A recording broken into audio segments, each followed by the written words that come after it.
तो संसार में जो है रहने का मतलब है कि यहाँ सुख दुख लगा रहता है, कभी सुख आता है कभी दुख आता है।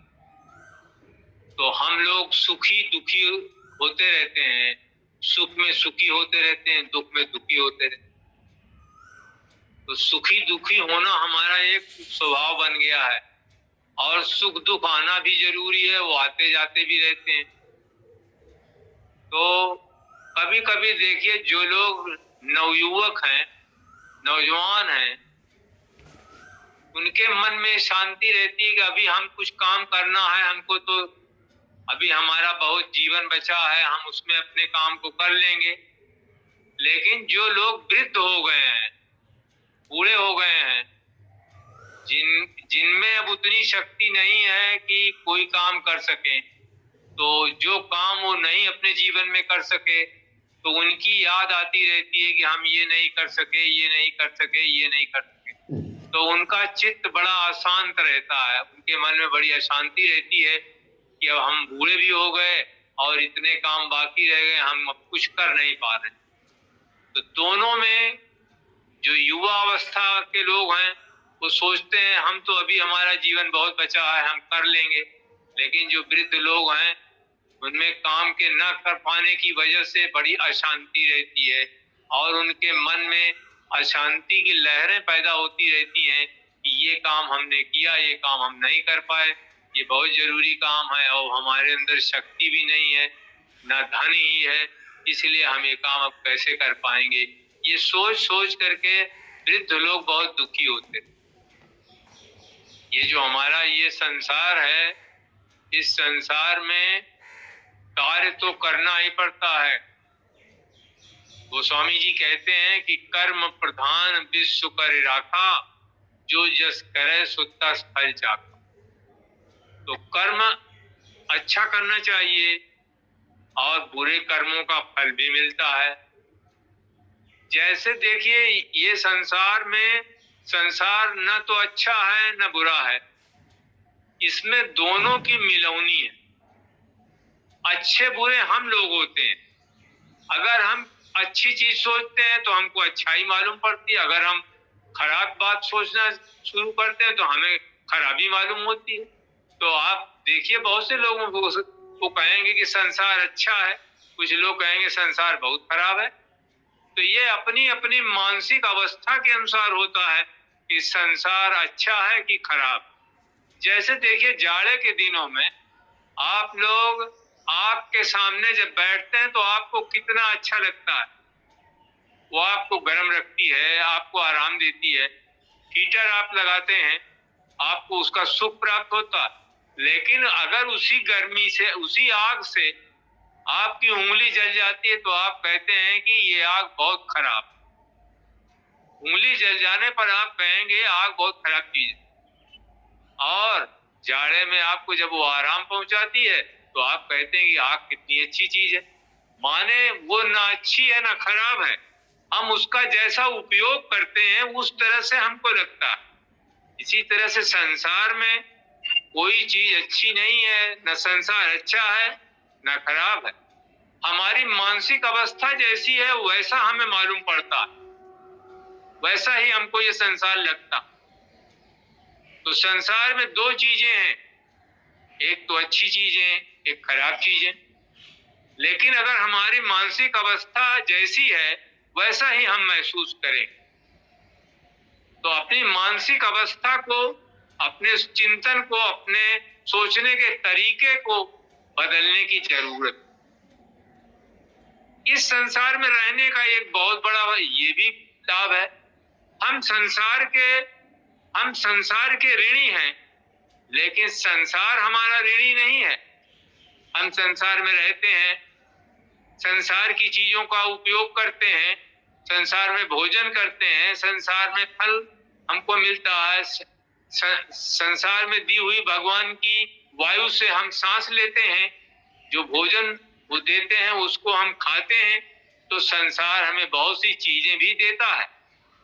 और संसार में देखिए दूसरी तरह की चीजें भी हैं, जैसे संसार में जहर भी है, संसार में खराब चीजें भी हैं। अब उनको अगर हम उनका सेवन हमको करना भी नहीं चाहिए। जो चीज हमारे उपयुक्त नहीं है उसको नहीं लेना चाहिए, उसको नहीं खाना पीना चाहिए। जो चीज हमारे स्वास्थ्य के लिए अच्छा है उसका सेवन करना चाहिए। तो हम किसी रूप में इस संसार के ऋणी हैं और संसार हमारा ऋणी नहीं है, हम संसार के ऋणी हैं। हमारे अंदर एक भावना ये भी होती है, हम कभी कभी किसी आदमी की सहायता कर देते हैं, किसी आदमी को धन से, किसी को रुपए से, किसी को कोई चीज दे करके किसी की हम सहायता कर देते हैं। उसको सहायता की जरूरत भी होती है, हम सहायता कर देते हैं। फिर हमारे दिमाग में बात आती है कि आज हमने इस आदमी को सहायता किया और आप चाहते हैं, हम चाहते हैं कि वो आदमी हमेशा हमारे प्रति कृतज्ञ रहे, हमारा ऋणी रहे। हमको जहां भी मिले तो वो हमको प्रणाम करें, हमको नमस्कार करें, हमको ये कहें कि आपने हमारी बड़ी सहायता की है। हम ऐसा चाहते हैं, लेकिन ऐसा चाहना नहीं चाहिए। जब आप किसी की सहायता करते हैं तो आप अपनी सहायता करते हैं। मतलब जब आप परोपकार करते हैं तो आप अपना ही उपकार करते हैं, दूसरे का उपकार नहीं करते। सही बात यह है, आपको ये सोचना चाहिए कि उस आदमी ने हमसे ये मांग के या चीज ले करके हमको ये इतना इस तरह का हमारे साथ एक उपकार किया है, हमारे प्रति उपकार किया है, हम उसके ऋणी हैं। इसी तरह से बहुत से लोगों को आप देखते हैं कि ये जब आप सोचेंगे कि हम किसी का अगर उपकार कर दिए तो वो हमारा ऋणी है, ऐसी बात नहीं। इसी तरह से कहा गया है कि जिसकी आप सहायता करते हैं उसको भगवान का एक स्वरूप समझना चाहिए, उसको नारायण ही समझना चाहिए। नारायण माने भगवान। अगर आप संसार की सेवा करना चाहते हैं, संसार में आपने सड़क बनवा दिया, संसार में आपने अस्पताल बनवा दिया, संसार में आपने कोई फंड इकट्ठा कर दिया, लोगों को उसमें दान दिया आपने, ये संसार की सच्ची सेवा ये नहीं है। संसार की सच्ची सेवा, अगर मान लीजिए इसी में भूकंप आ गया, अस्पताल गिर जाएगा। इसी में अगर कोई बाधा आ गई, प्राकृतिक बाधा आ गई, ये बहुत से लोग जो धन या इकट्ठा करके आपने फंड में रखा है उसको खाने की सोच लेते हैं, तो उसके प्रति भी लोगों की धारणा होती है कि हम इस चीज को ले लें, ऐसी चीजें ले लें। लेकिन संसार का सबसे बड़ा उपकार है, अपना सबसे बड़ा उपकार है कि दूसरों का परोपकार करने की भावना। दूसरों के परोपकार करने की भावना के साथ एक बात जरूर जोड़ना चाहिए कि जिसका हम उपकार कर रहे हैं हम उसके ऋणी हैं, वो हमारा ऋणी नहीं। इसलिए संसार में सारे काम जो है वो भगवान के काम समझ करके करना चाहिए। तो बड़े साहब कहते थे हम भगवान के हैं, संसार भगवान का है, काम भगवान के हैं, तो हम भगवान के काम को भगवान का समझ करके हमको करना चाहिए, और ये सृष्टि भी भगवान की है। तो बड़े साहब कहते थे कि the best way to love God is to love his fellow beings. भगवान से प्रेम करने का सबसे अच्छा तरीका है कि आप उसके प्राणियों से प्रेम करें, उसकी सृष्टि से प्रेम करें, उनके प्रति उपकार की भावना रखें और अनासक्ति भाव से उनका उपकार आप आसक्ति भाव से करेंगे तो आपको उसमें परेशानी होगी। मान लीजिए आपने किसी का उपकार कर दिया, वो उस उपकार के बदले आपको जो है कुछ भला बुरा वो कभी कहा, तो आप दूसरों से ये बताएंगे कि हमने इसका इतना उपकार किया और ये आदमी हमारे प्रति जो है कितनी खराब भावना रखता है, ऐसा जानते तो हम इसका उपकार न करते। नहीं, वो अनासक्ति भाव से जिसका उपकार कर दिया उसके बाद बात सोचिए ही नहीं कि हमारे प्रति हमारा ऋणी रहेगा, हमारा सेवक रहेगा, ऐसा मत सोचिए। तो कहा गया है कि वृक्ष कबहु नहीं फल भखे, नदी न संचय नीर, परमारथ के कारणे साधुन धरा शरीर। वृक्ष माने फल जो जिसमें आते हैं वो कभी अपने फल को नहीं खाता। वृक्ष कबहु नहीं फल भखे, नदी न संचय नीर, नदी का पानी बहता जाता है, वो अपना पानी खुद नहीं पीती है, दूसरे लोग उसका पानी पीते हैं। तो वृक्ष कबहु नहीं फल भखै, नदी न संचय नीर, परमार्थ के कारणे साधुन धरा सिरी। जो साधु पुरुष हैं, सज्जन पुरुष हैं, वो परमार्थ परोपकार के लिए इस पृथ्वी पर जन्म लेते हैं और उस परोपकार को करते रहते हैं। भले ही जिसका परोपकार करते हैं जिसके प्रति, उसके वो सोचते हैं हम इनके ऋणी हैं, भगवान ने नारायण के रूप में इनको हमारे पास भेजा कि तुम इनको इनकी सहायता करो, और इससे वो व्यक्ति पूर्ण हो जाता है। आप देख लीजिए जितने महान पुरुष हुए हैं वो सभी पूर्णता को कैसे प्राप्त हुए। उन्होंने केवल अपने लिए नहीं सोचा, वो हमेशा दूसरों के लिए सोचते हैं। संत महात्माओं को देख लीजिए, संत महात्माओं के पास आप जाते हैं, अपना दुखड़ा रोते हैं, अपनी परेशानी बताते हैं और वो उस परेशानी का निवारण कर देते हैं, जबकि उनके पास उनकी खुद की बड़ी परेशानी होती है। जो परेशानी वो हमारी लेते हैं उससे वो बहुत दुखी भी रहते हैं, लेकिन किसी से नहीं कहते कि ये आदमी जो हमको इतनी परेशानी बता गया तो उससे हमको बड़ी परेशानी होगी। जबकि सच्चाई यही है कि जो परेशानियों को शेयर करेगा, जो परेशानियों में भागीदारी करेगा, वो ज्यादा परेशान रहेगा। जो अपनी परेशानी बता करके अपना चल बसे कि हमारी परेशानी दूर हो गई और चलो बड़ा अच्छा हुआ, लेकिन वो व्यक्ति कभी नहीं सोचते हैं, संत महात्मा कभी नहीं सोचते हैं कि लोगों की वजह से हमें परेशानियां हो रही, बल्कि वो हमेशा दूसरों की सहायता करने के लिए कृत संकल्प होते हैं। उनकी हर तरह से जितना हो सकता है वो हमेशा सहायता करते हैं। हम ही आपको देखिए, जब आप परेशान रहते हैं तो हम अपने गुरु महाराज से जरूर कहते हैं कि साहब हमको ये परेशानी है, हमको ये दिक्कत है, हमको वो दिक्कत है। गुरु महाराज सुनते हैं तो वो कहते हैं कि घबराओ नहीं, सब तुम्हारा ठीक हो जाएगा। तो हम लोग अंदर से प्रसन्न होते हैं।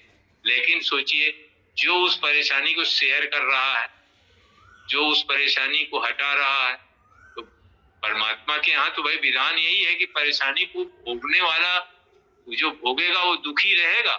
इसीलिए आप देखिए संत महात्मा हमेशा दुखी रहते, वो दूसरे की परेशानियों में दुखी रहते, लेकिन दूसरों का उपकार करते रहते हैं, दूसरों को हमेशा लाभ पहुंचाते रहते, दूसरों को हमेशा दुखों से मुक्ति दिलाते रहते हैं, संसार का भला करते रहते हैं। इसीलिए वो कहा गया है कि संसार में भले महान पुरुष कब आते हैं, जब जब होए धर्म की हानि, पाड़े पुरुष महाअभिमानी, तब तब प्रभु धरि मनुज शरीरा, सदा हरय सज्जन कर पीरा।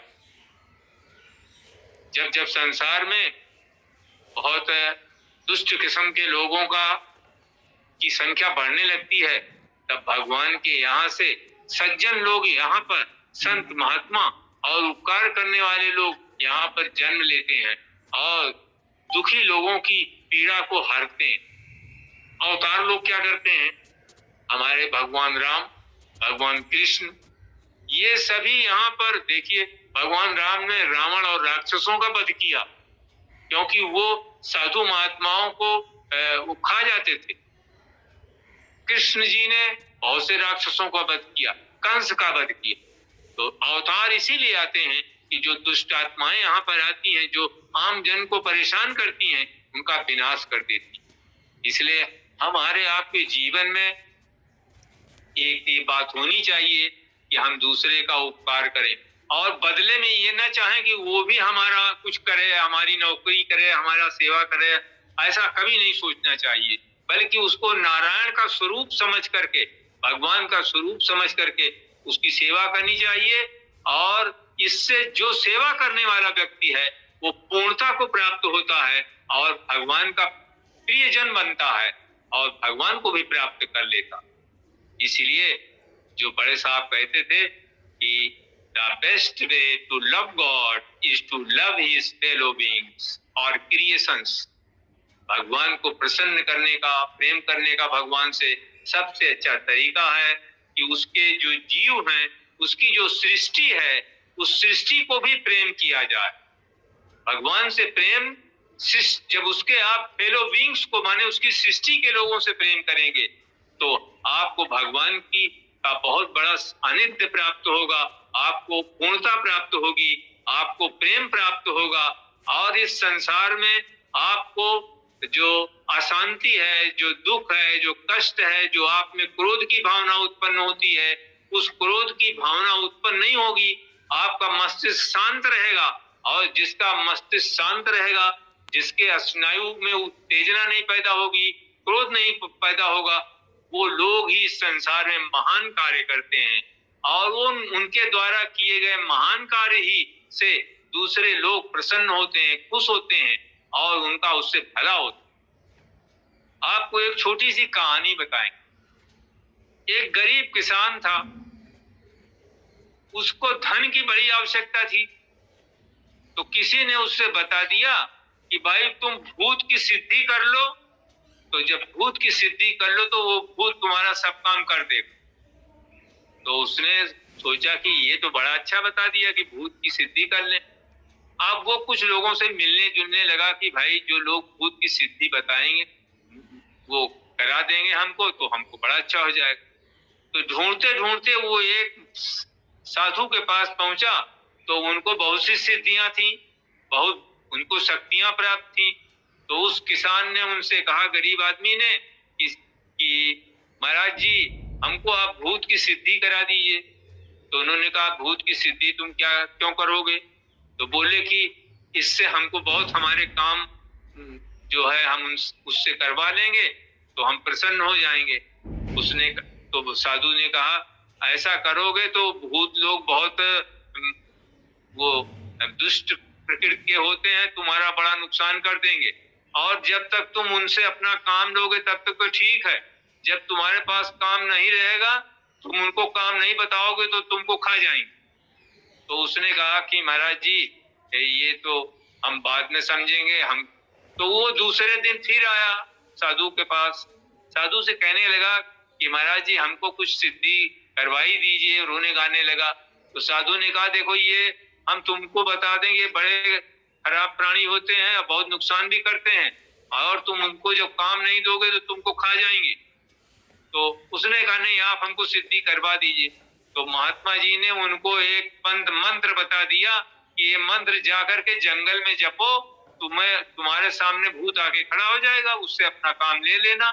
लेकिन बता दे रहे हैं, अगर तुम काम उसको बताना बंद कर दोगे तो तुमको खा लेगा।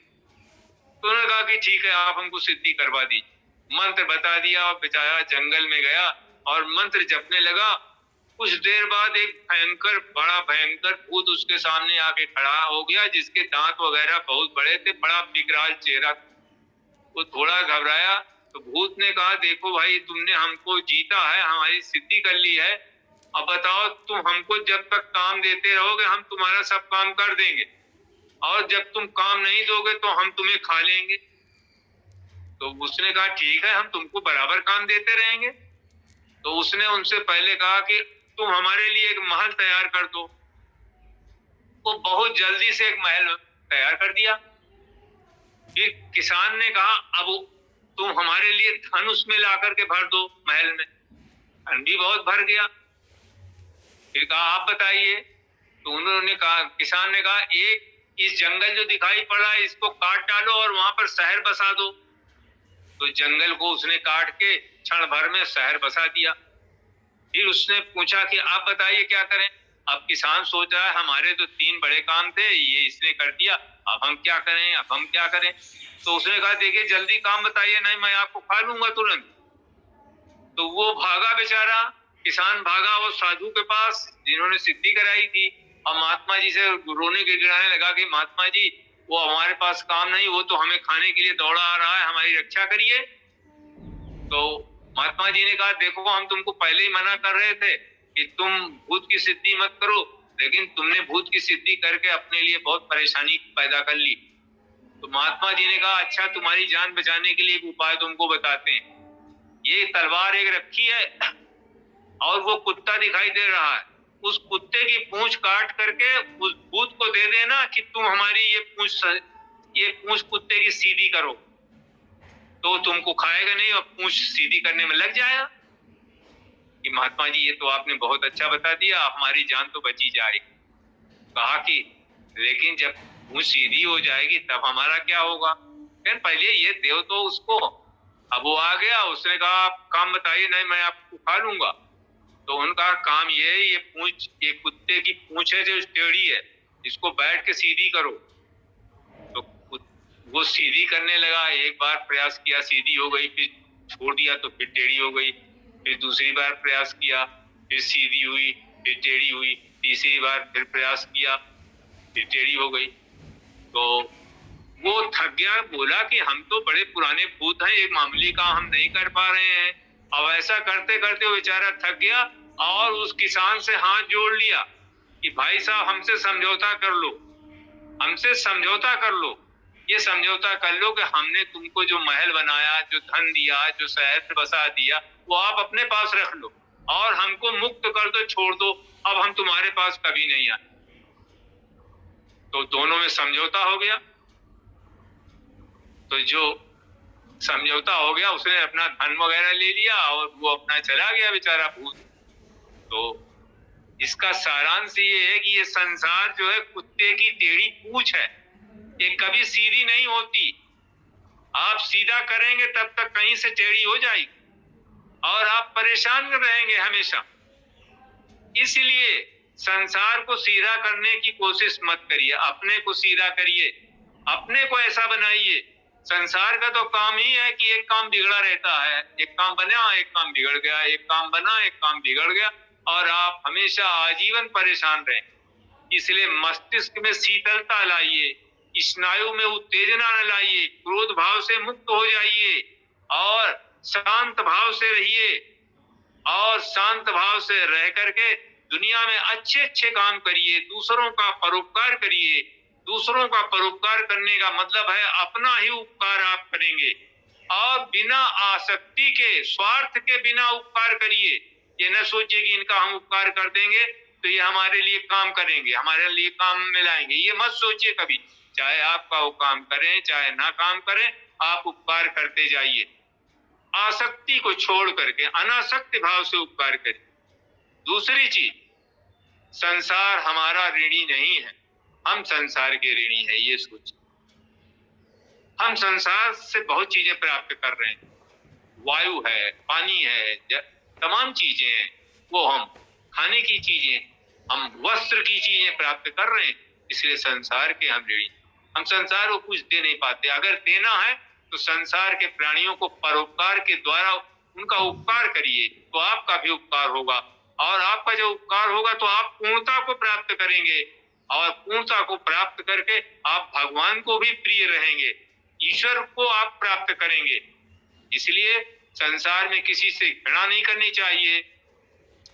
जो लोग बहुत निर्धन हैं उनके प्रति सहानुभूति रखनी चाहिए और जो बहुत अन्यायी हैं उनके प्रति भी प्रेम तो रखना ही चाहिए, उनको घृणा नहीं रखनी चाहिए। कहा जाता है कि हम, बहुत से लोग कहते हैं हम पाप से घृणा करते हैं, पापी से नहीं। सही बात तो यही है कि पाप से घृणा करनी चाहिए, पापी से नहीं करनी चाहिए।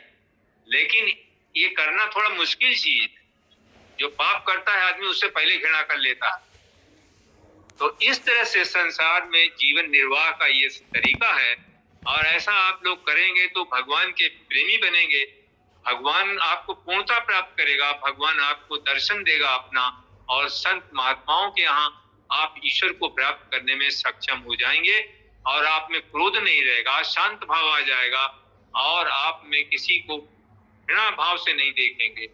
इन्हीं शब्दों के साथ हम आपसे अपनी बात वापस अपनी बात मतलब समाप्त करते हैं। आप लोगों से यही निवेदन है कि इन चीजों को अपने जीवन में उतारें तो आपका जीवन अच्छा चलेगा। और ये संसार को सीधा करने की कोशिश मत करिए। कुत्ते की टेढ़ी पूंछ के समान होता, वहां कुछ टेढ़ा मेढ़ा हुआ ही रहता। आज कभी सुख आ गया, कभी दुख आ गया। इसलिए सब लोग प्रसन्नता के साथ संसार में रहिए। गुरु महाराज के प्रति प्रेम रखिए, गुरु महाराज के प्रति जो है अपनी सद्भावना रखिए, उनके प्रति, उनके परिवार के प्रति अच्छी भावना रखिए और प्रार्थना करिए कि उनका परिवार सुखी रहे, आप भी सुखी रहेंगे, हम भी सुखी रहेंगे। साहब जी को सादर चरण स्पर्श सभी सत्संगी भाइयों बहनों को।